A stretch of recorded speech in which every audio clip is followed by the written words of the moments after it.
Guys, लोग अक्सर एक बात कहते हैं कि कुछ जगहों को सिर्फ जगह समझने की गलती कभी नहीं करनी चाहिए, क्योंकि हर इमारत सिर्फ ईंट और सीमेंट से नहीं बनती है।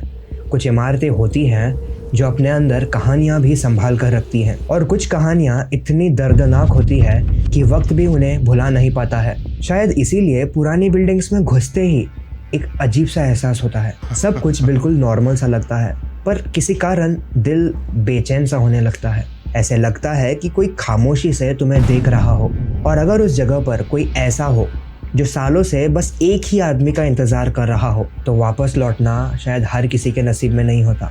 ये कहानी है अर्जुन की, जो बस अपना काम कर रहा था, और ऐसे ही एक बिल्डिंग की जहां उसे रुकना नहीं चाहिए था। हर दिन अर्जुन अपनी पुरानी स्कूटर लेकर पाम रेसिडेंसी से गुजरता था। वो एक फूड डिलीवरी राइडर था, और ये रास्ता उसके डेली रूट का ही हिस्सा था। देखने से ये सोसाइटी बिल्कुल आम सी लगती थी। एक पुरानी सी बिल्डिंग, जगह जगह से टूटे छोटे छोटे रास्ते और दीवार से उतरता पेंट। हर शाम सोसाइटी का प्लेग्राउंड बच्चों की आवाज़ों से भरा रहता था। उसी बिल्डिंग के फ्लैट 3B की तीसरी मंजिल की बालकनी में रोज़ एक छोटी सी लड़की खड़ी नज़र आती थी। मुश्किल से वो लड़की 9 साल की रही होगी। उसके पैर पर फ्रैक्चर होने की वजह से प्लास्टर चढ़ा हुआ था, और हाथ में हमेशा एक पुराना टेडी बेयर रहता था। वो बच्ची कभी किसी के साथ बात नहीं करती थी, हमेशा चुप चुप सी रहती थी और नीचे खेल रहे बच्चों को बस देखते रहती थी। बिल्डिंग के सामने ही एक छोटी सी चाय की टपरी थी। अर्जुन शाम में डिलीवरी के बीच रोज़ वहाँ चाय पिया करता था, और पिछले कुछ दिनों से उसकी नज़र बार बार उस लड़की पर जा रही थी। पता नहीं क्यों, लेकिन उस बच्ची को देखकर अर्जुन को एक अजीब सी मायूसी होती थी। एक दिन डिलीवरी के सिलसिले में अर्जुन को उस बिल्डिंग के तीसरे मंजिल पे जाना पड़ा। डिलीवरी एड्रेस था फ्लैट 3A, कोइंसिडेंटली बिल्कुल 3B के बगल में। डिलीवरी देने के बाद अर्जुन ना खुद को रोक नहीं पाता है। वो थोड़ा सा मुस्कुराता है और कैजुअली उस कस्टमर से पूछ लेता है, अंकल, ये बगल वाले फ्लैट में जो लड़की रहती है वो कौन है? मैं कुछ दिनों से उसे देखते आया हूँ। उसे देखकर लगता है उसे खेलने का बड़ा शौक है, पर प्लास्टर होने की वजह से वो खेल नहीं पा रही है, और उसके पेरेंट्स को भी मैंने कभी नहीं देखा। सवाल सुनते ही उस आदमी ने अर्जुन को एक अजीब सी नज़र से देखा। बच्ची? मुझे नहीं पता तुम किस बच्ची के बारे में बात कर रहे हो। मुझे नहीं लगता कि बगल वाले फ्लैट में कोई रहता है। इतना कहकर उसने बिना कुछ कहे दरवाज़ा बंद कर दिया। अर्जुन कुछ पल तक वहीं खड़ा रह गया। उसे समझ नहीं आ रहा था कि वो आदमी झूठ बोल रहा था या सचमुच में उसे पता नहीं था। आखिरकार उसने उस बात को ज़्यादा सीरियसली नहीं लिया और वो नीचे आ गया। प्लेग्राउंड में हमेशा की तरह बच्चे खेल रहे थे, तो अर्जुन ने उन्हीं में से एक बच्चे को कैजुअली रोका और पूछा, बच्चे, वो जो बगल वाली फ्लैट में जो बच्ची है, तुम उसके साथ खेलते नहीं हो क्या? वो कौन है? सवाल सुनते ही उस लड़की के चेहरे का रंग उड़ गया, और वो बिना कुछ कहे वहाँ से तुरंत भाग गया। थोड़ी दूर जाकर वो पलटा और घबराई हुई आवाज़ में बोला, भैया, आप उससे बात मत करना, वो अच्छी नहीं है। इतना कहकर वो दोबारा भाग गया। अर्जुन को यह बात थोड़ी अजीब ज़रूर लगी, पर उसने उतना ध्यान नहीं दिया। ऐसे ही 4-5 दिन गुजर गए। एक शाम अर्जुन हमेशा की तरह चाय की टपरी पर बैठकर चाय पी रहा था। तभी बिल्डिंग का वॉचमैन वहाँ आया।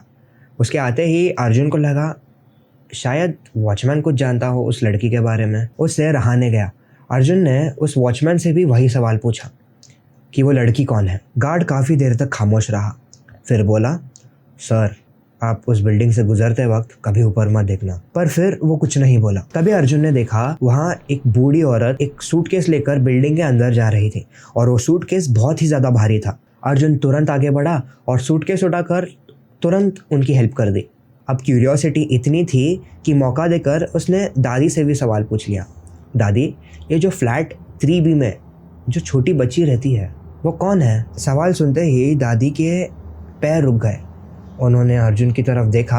हल्की सी हैरानी के साथ दादी ने पूछा, तुम उसे देख सकते हो? इससे पहले अर्जुन कुछ बोल पाता, दादी ने अपनी नज़र नीचे झुका ली और धीमी आवाज़ में कहा, तुम उसे अकेला छोड़ दो। इतना कहकर दादी पीछे मुड़े बिना आगे चली गई।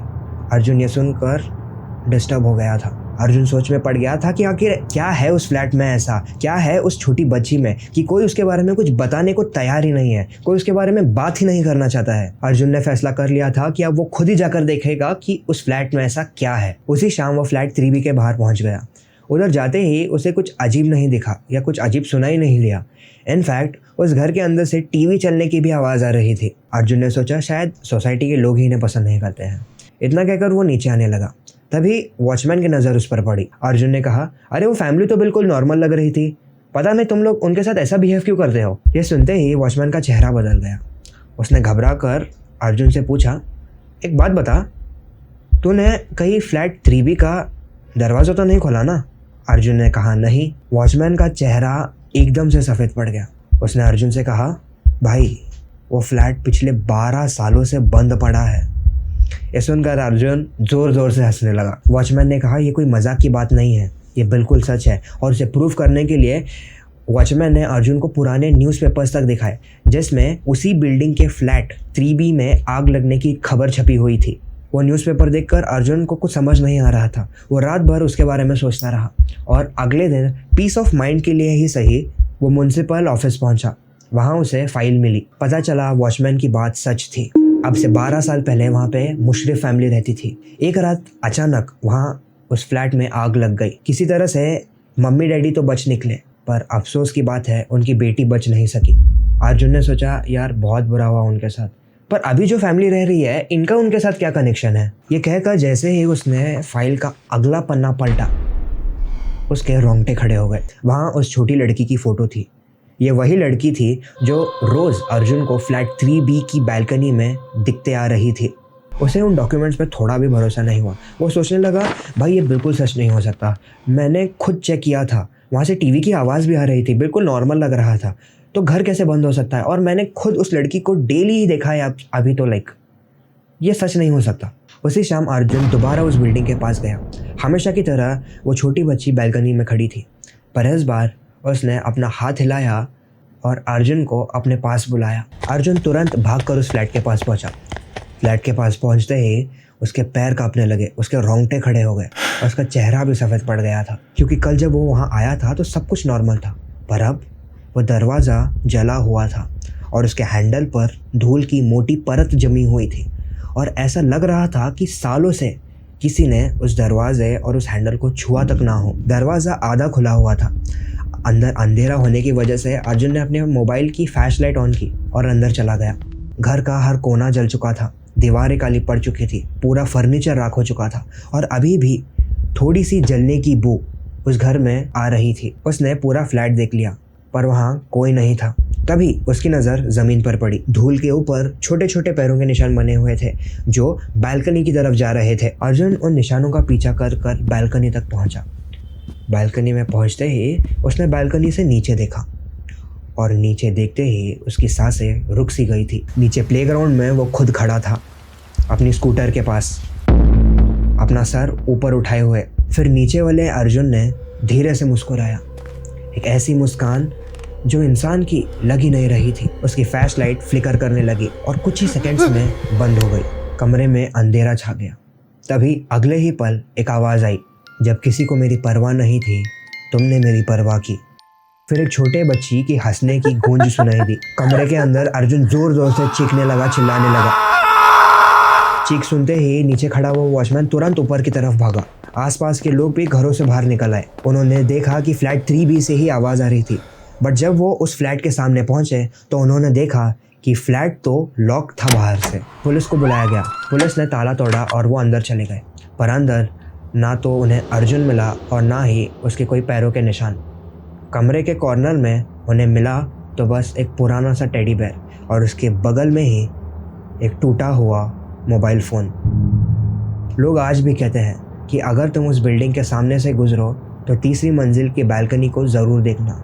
हो सकता है तुम्हें वहाँ 2 लोग दिखाई दे, एक छोटी सी बच्ची और उसके बगल में ही खड़ा एक जवान इंसान, दोनों खामोशी से अपने अगले मेहमान का इंतज़ार करते हुए।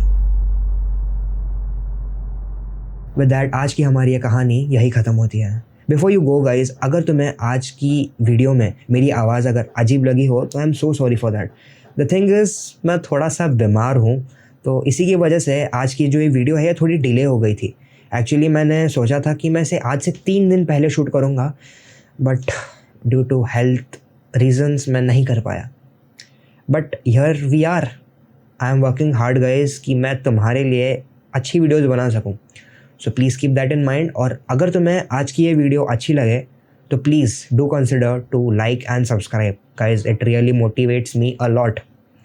सो yeah that's all. With that stay safe, stay healthy. मैं मिलता हूँ तुम्हें अपनी अगली वीडियो में। टिल दिन के लिए पीस आउट।